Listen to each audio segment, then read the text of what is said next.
Hey Waffle Gang, I do hope you're well. My name is Mark and today we're checking out some more Reddit stories, and if you do love a Reddit story, why not consider hitting that like, subscribe, maybe that notification bell too, and let's crack on with today's first story.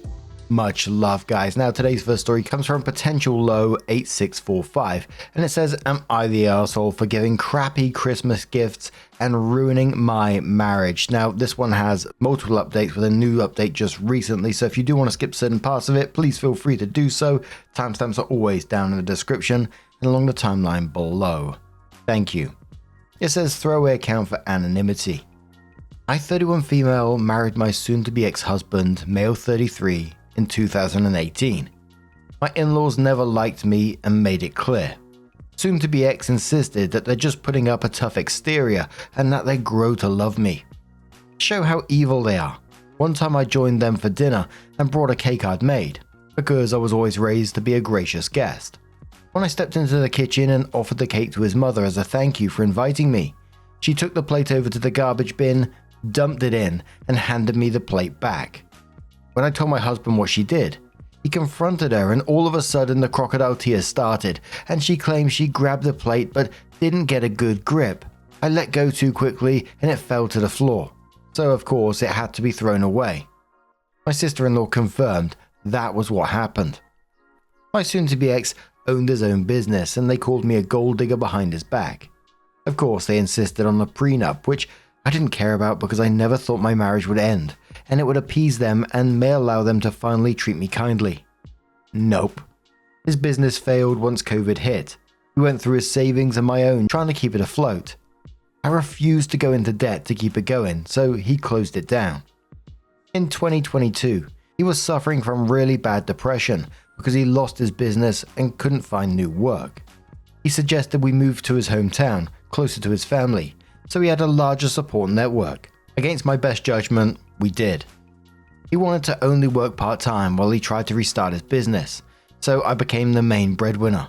And as with most wives, I became the person in charge of buying gifts. Stupid old me thought buying them thoughtful, expensive gifts would finally make them see I wanted to be accepted by them.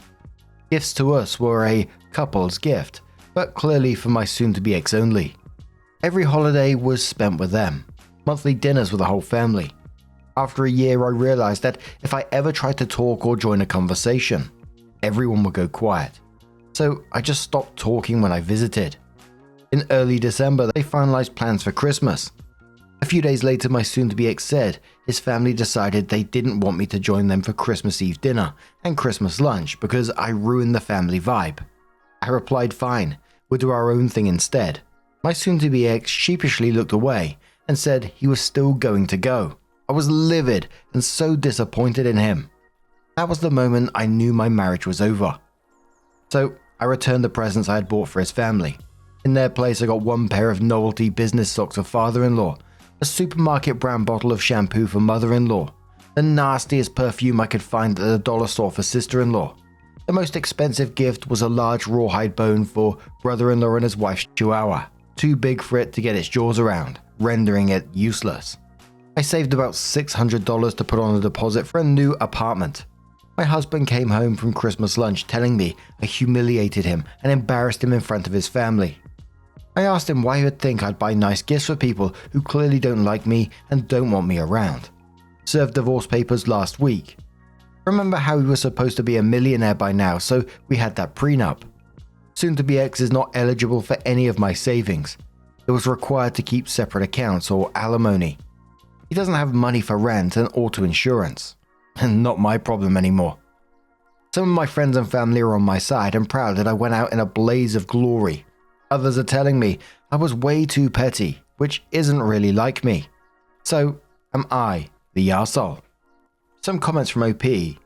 First thing I did after I moved into my new apartment was adopt an older cat from the shelter. He was allergic and I couldn't never adopt one since we first started living together. We're just two old hags living our best lives after being rejected. OP also says he only worked 12 hours a week at Walmart, so he could do non-existent work restarting his business. I make just over 6 figures and I can't believe I didn't realize years ago I was the family ATM. OP also adds, my lawyer even laughed at the prenup that was set up for him is going to be what we use for me. It required both spouses to maintain separate bank accounts and each spouse could keep 100% of their savings. No spouse eligible for alimony. So 9 days after that post, OP came in with her first update and said many thanks to everyone for their support in my last post. I thought I'd send a small update. First, for those who asked how the deposit on my new apartment was only the $600 I saved on the gifts. It certainly wasn't. I had a dip into savings, but that $600 helped. My soon-to-be ex didn't bother reaching out to me after I left until he was served the divorce papers, and my lawyer made it clear we're exercising the prenup. Then it was loving voicemails and texts I never picked up from him and his family for a few days trying to convince me to come back, which eventually turned to threatening and cruel voicemails and texts when it was clear I wasn't budging. My lawyer suggested I don't block them so we have evidence of harassment if needed. Basically give them the rope to hang themselves with. But then last night I got a call from my soon-to-be ex. Stupidly I picked it up thinking there was some kind of emergency or something. I barely got hello out when he said, the rent is a week late. I told him that's strange because I paid my landlord 6 days ago.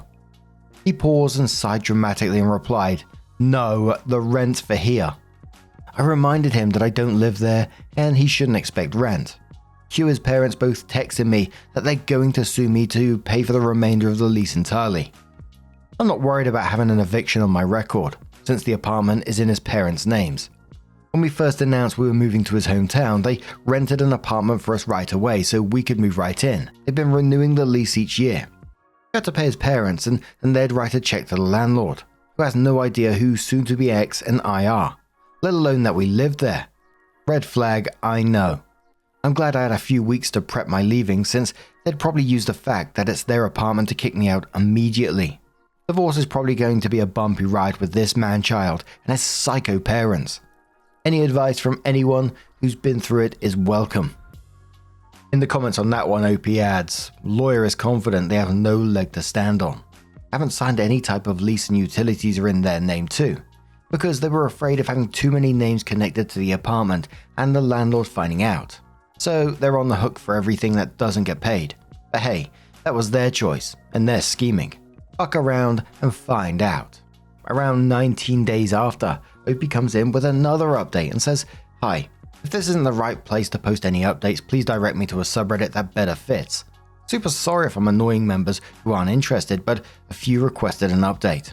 Then gives a brief recap of the first two posts and then says, to the people who commented that my soon-to-be former in-laws were probably charging my soon-to-be ex and me more than the amount on the lease, you called it, and we wouldn't have found out if they weren't so entitled and determined to hurt me. They got a cousin who happens to be a lawyer to send me a letter demanding I pay the entirety of the remainder of the lease, or they will file suit and force me to pay it. Clearly a scare tactic, so my lawyer sent a formal request to their lawyer for a copy of the lease, which I've never seen, and a copy of their written agreement with us as subleasees, which doesn't exist. They sent the lease and insisted the sublease agreement was a verbal contract. Not only is subleasing explicitly prohibited, but my mother-in-law and father-in-law have been charging us an extra $200 each month. So we've notified the landlord that I've been living there with my soon-to-be ex and the leases were living there in their own house throughout the duration of the lease, and sent copies of my driving license, with the address and over 2 years of bank and credit card statements with the address listed. They were served with a 30-day eviction yesterday, which I know about because mother-in-law left a voicemail about me kicking my soon-to-be ex out of his home and that she now drives with a baseball bat in her car and she'll be keeping an eye out for me. Lol. Obviously, my lawyer's expertise is family law and this is way out of her purview. So she referred me to a colleague who focuses on real estate law. We met today to devise a battle plan and I'm now suing my mother-in-law and father-in-law for all the money I can prove I transferred for the rent for the entirety of the residency there, since the apartment was technically not a legal apartment to rent, since they couldn't sublease. No clean hands to rent to us and then sue me. He's not sure how a judge will buy it, and it's way beyond my state's civil compensation limit, but he's confident that it will scare them and leave them open to settling for just returning the additional $200 from each payment. Which I think is fair, because I did live there with my soon-to-be ex, so I don't think it's right to get all the rent money back. I'm an adult and adults pay rent. and I don't want them to have the satisfaction of saying I'm using the divorce as a windfall. On the soon-to-be ex front, there's no news there. We will likely need to go to family court for a separation order since he won't agree to the financial details of the separation agreement my lawyer has drafted. My state requires a 1-year separation period before a divorce can be finalized, so this is going to be a long process. A few people asked why he did what he did and if he's offered any kind of explanation or justification. We haven't really talked since he was served. I don't know if he just fell out of love, but I was still financially convenient, or if the mask finally lifted, or if it was being so close to his family and them having opportunities to manipulate him. I don't know, I don't care. I don't need closure. I need them all gone. Looking back, making promises during couples counseling and slowly regressing back is enough closure. Knowing he has allowed his family to treat me like crap for so long is closure. That final betrayal at Christmas is closure. My focus isn't on figuring it out. It's making sure I'm happy. So again, hope you had some comments below that one. The first one says, I'm saving them all. Voicemails, texts, emails, etc. Another comment saying, honestly, I feel like a new person. I feel like someone who's been ill and finally able to go outside and breathe fresh air. Opie about the restraining order and says, absolutely. She's going to regret it because she works for the school district and a restraining order won't let her teach. About the prenup. It was set up in his favor because he owned a business that was supposed to be a huge success. COVID hit and it went poof. Now I'm the one with the money and the prenup is actually protecting me. A commenter says to OP, don't forget to investigate suing for return of money invested in his business. It was a premarital asset and exempt from prenup. Worth a shot to see if you can recover some or all of that wasted savings. OP said, I'd never thought of this. I'll bring it up when I meet with my lawyer next. And OP also adds one more comment that says, when we first told his family we were moving back to his hometown, his parents went ahead and signed a lease for us to make the move easier. Personally, I think it was to make the move happen sooner and have control over us. They were worried about too many names attached to the apartment, so power, internet, etc. is also in their name. So it was 3.5 months later that OP came in with their latest update and said, hi everyone, I posted here a few months ago and everyone was super supportive. Thank you. I thought I'd send through an update and it's actually a positive one. Summary of previous events, that is the clownery of my life. My ex's family treated me like crap for years. In my naivety, I told myself to just try harder. They uninvited me to Christmas for always ruining the family vibe. My ex decided to celebrate with family because his wife isn't family and left me to celebrate Christmas alone. I decided to return their expensive, thoughtful presents with cheap, crappy ones as a final fuck you. Moved out and filed for a divorce. Ex can't afford the rent on the old apartment alone.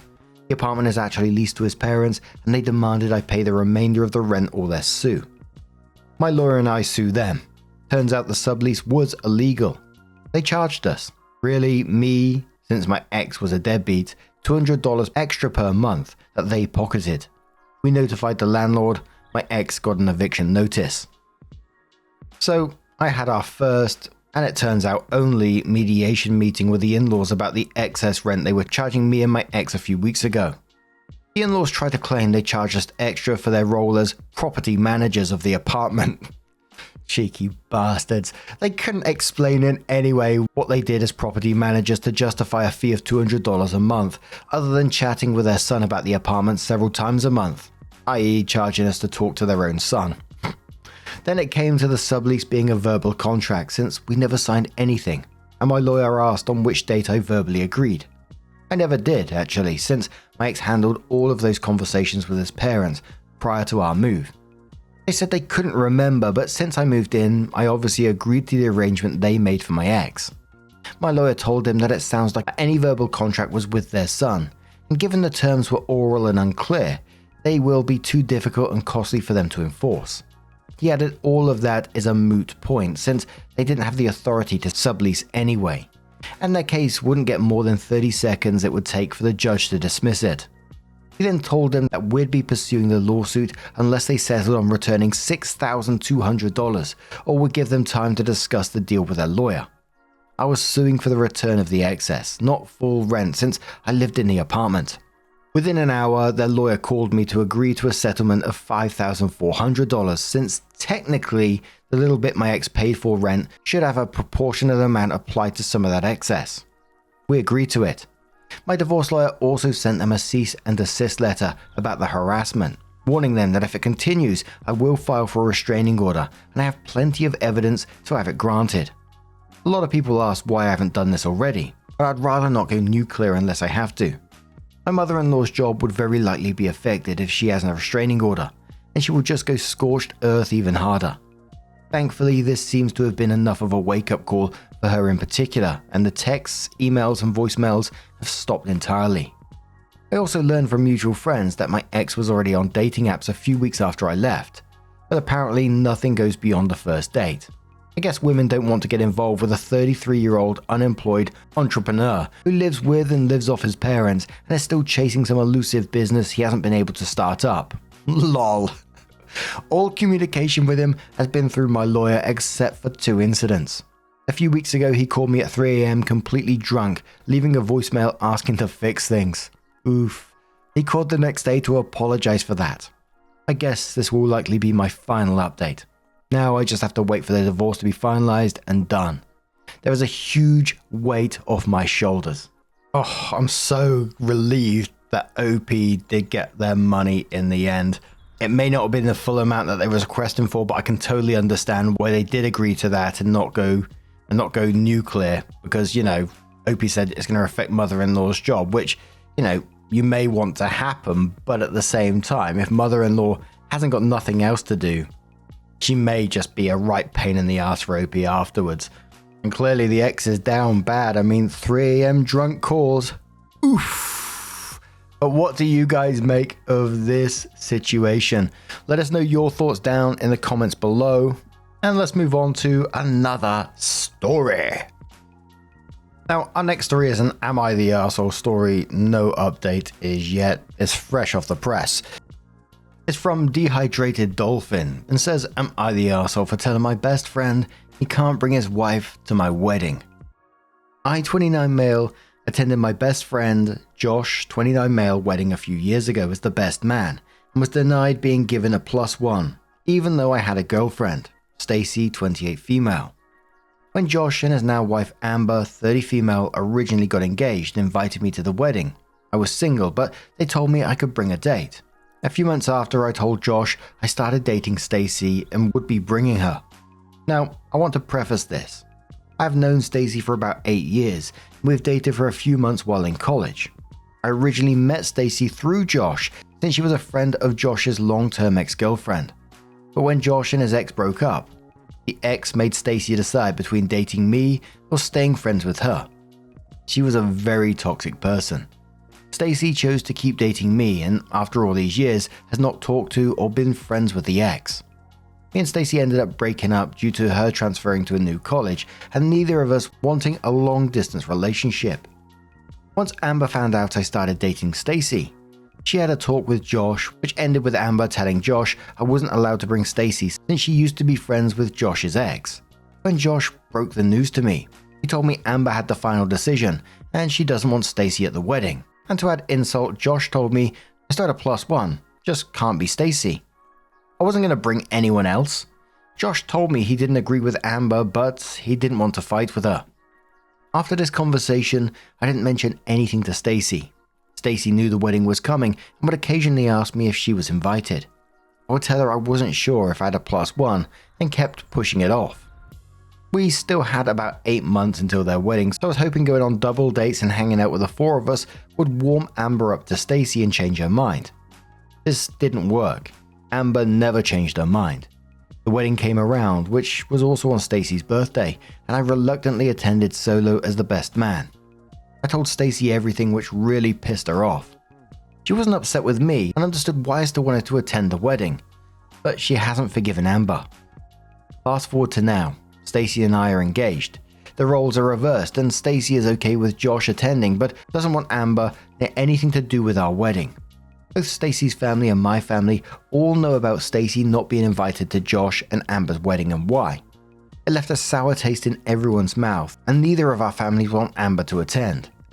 I'm not one for drama and really wish everyone got along, especially since Josh has been my best friend since we were kids. But I'm standing by Stacy, and Amber will not be invited. Am I the arsehole? Edit, just want to clarify, when I stated we broke up, that was in reference to when we dated in college for a few months, and I still made plans with Stacy and celebrated her birthday.